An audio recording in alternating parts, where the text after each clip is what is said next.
Hi everybody, Play-Doh here, and today we're going to be doing a quick little video on 4 mods that I get a lot of questions about on the new Trespassers Tricksters Time Rift build, and why we are going, XYZ mod versus, ABC mod.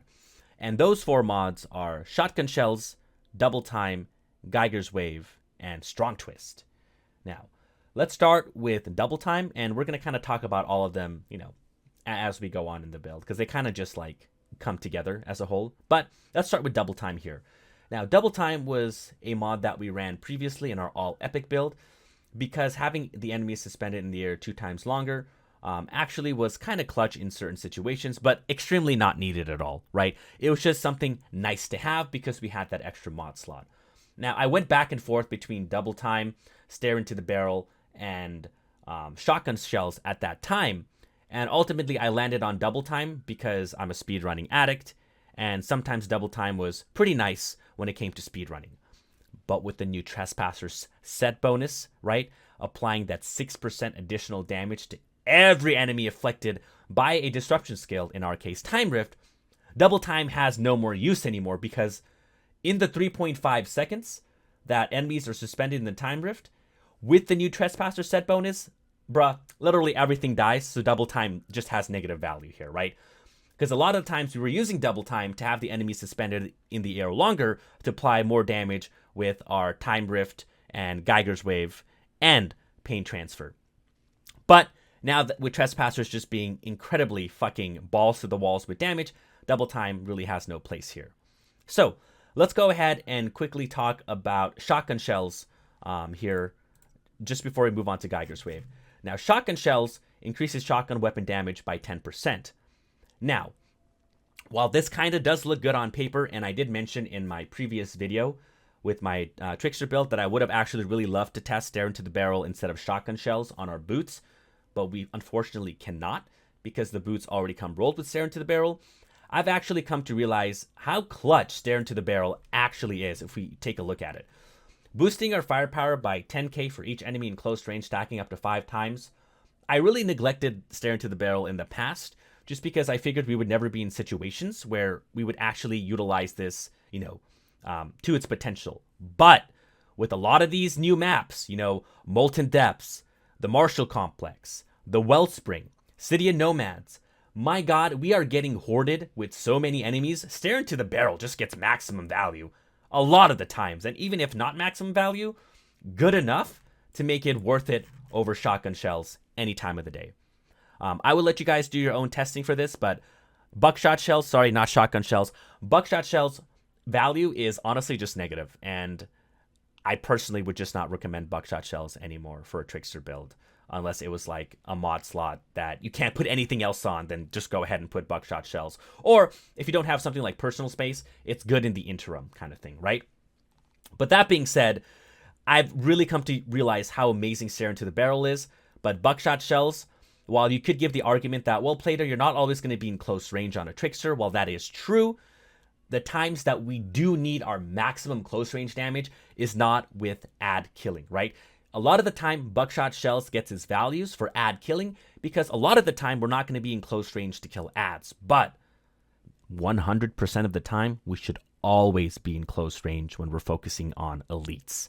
Unless we get a massive Time Rift that has a shit ton of enemies in, and at that point, doesn't matter whether in close range or long range, everything is just going to die because of, again, the massive Trespasser sets bonus with the 6% per enemy afflicted by Time Rift.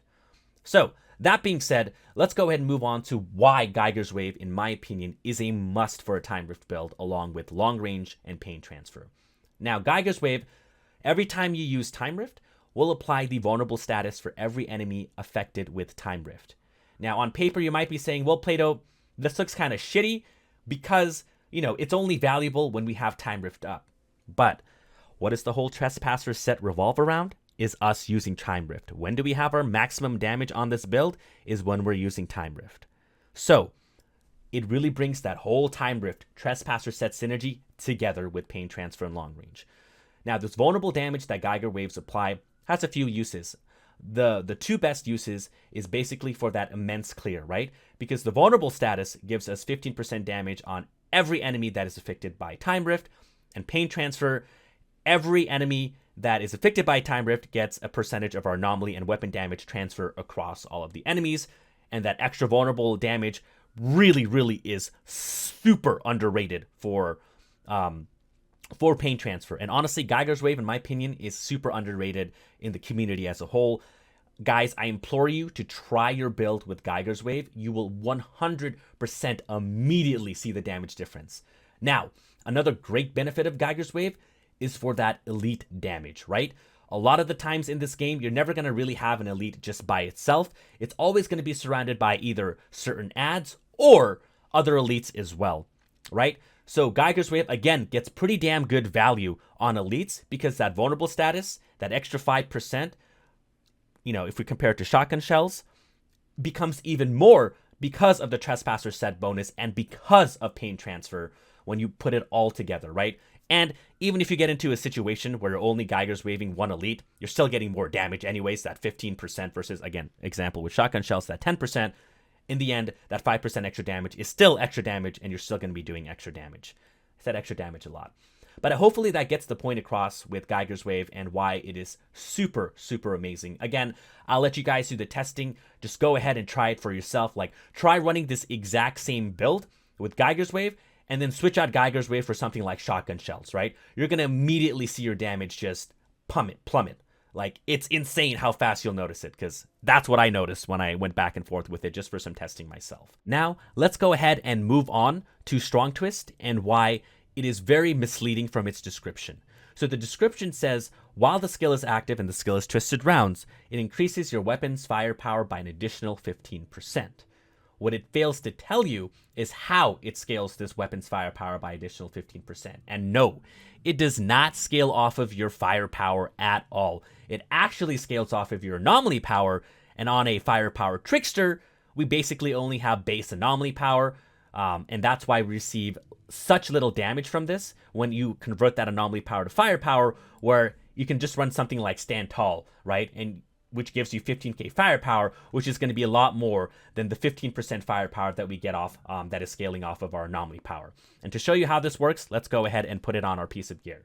Now, before we continue real quick, you may be asking yourself, well, Plato, if this is the case, why don't we run a anomaly power, close range damage, cooldown reduction Trickster instead of bonus firepower, close range and cooldown? Well, that's because the skill Twisted Round itself still scales off of firepower and your weapon's damage. It's just that the mod Strong Twist scales off of your anomaly power.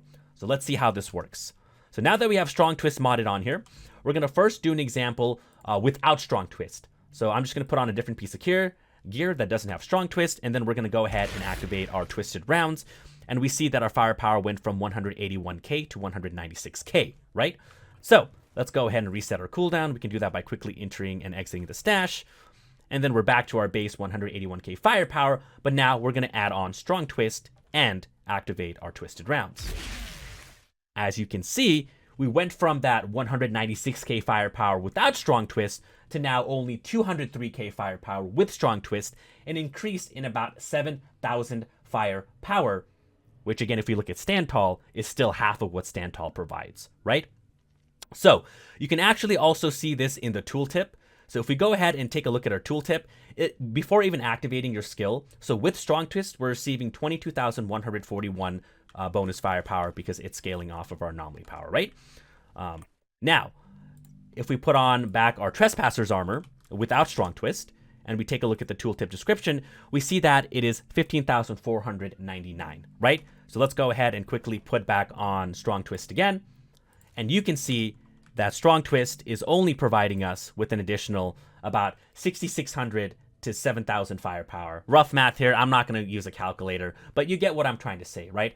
This is why Strong Twist is extremely misleading and is probably one of the biggest examples of never taking a mod for what it says at heart.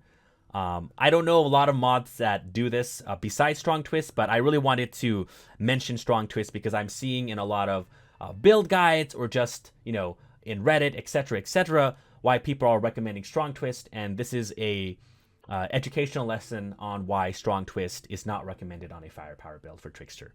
Hope you guys enjoyed this video. Thank you again for always tuning into my content and on my stream. If you guys like this video, you know the drill. Like, comment, subscribe, and maybe hit that notification bell. You know, because we have that in-depth Trickster guide coming soon here. Maybe on Christmas. Who knows? But you guys can always catch me on my stream every single day around 7 p.m. to 7:30 p.m. Pacific Standard Time on twitch.tv/PlayDohBear. Did I mention I stream every day? I think I did. I can't remember. Anyways, hope this was an educational lesson. I'm repeating myself now. I'm going to shut the fuck up. Peace.